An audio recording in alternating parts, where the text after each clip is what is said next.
Atsimenu, vaikystėje vakarus leisdavome 4 moteris. Močiutė su mama verpdavo, o aš su sesė sulus vyniojame. O visas stebuklas buvo tame, kad mes kalbėjomės apie viską pasaulyje. Ir buvo taip gera. Anksčiau moteris susitikdavo nuolat reguliariai. Plaudavo rūbus upėje, verpdavo ir tuo metu jos bendraudavo. Tiesiog išsikalbėdavo ir tokiu būdu patenkindavo giliausius savo poreikius.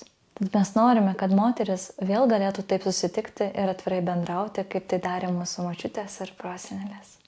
Šiomis dienomis dažnai pasimetame santykiuose, darbuose, pamirštame apie poreikius, svajones, o kartais net nemokame jų įvardinti.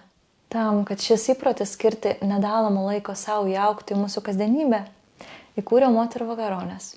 Tam, kad visuose dienos darbuose, santykiuose, įsipareigojimuose rastume laiko buvimui tarp kitų moterų bendraminčių. Na ir kaip ir anksčiau, galėtume iš visos širdies išsikalbėti. Jūsų laukia 2 mėnesių kelionė, po kurios vakaronėms sukurtas pagrindas ir toliau savarankiškai gyvuoti. Daugelis mūsų ratų tęsiasi virš 2 metų. Moteris reguliariai susitinka ir tebegilina tarpusavio ryšį. Labai džiaugiamės, kad po įvadinių moterų vakaronių kursų moterų savijauta pagerėjo 34%. Mes remiamės PSO geros savijautos rodikliais. 8 savaitės, 1 kartą į savaitę būsi uždarame tų pačių moterų rate, kuris po 2 mėnesių tau padovanos laisvą bendraminčių ratą visam laikui. Kiek tik norėsite bendrystėje draugauti. Kaip atrodo moterų ratai? Tai yra uždaras ratas, daugiausia 10 moterų viename rate ir šis ratas nuo pat 1 savaitės, 8 savaitės iš eilės, tęsia kelionę su mentore.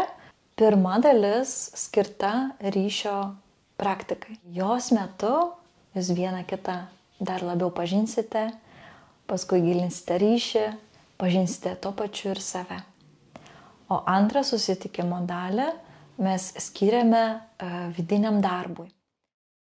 Mes suteiksime tau paprastų įrankių, kurių dėka tu turėsi galimybę pasakyti, ko šiuo metu tau labiausiai reikia. Turėsi galimybę pažinti savo vidų, savo poreikius ir juos garsiai įvardinti kitoms rato moterims. O paskui, žinoma, šie įgūdžiai pereina į tavo gyvenimą. Tad kviečiame registruotis į savo moterų ratą.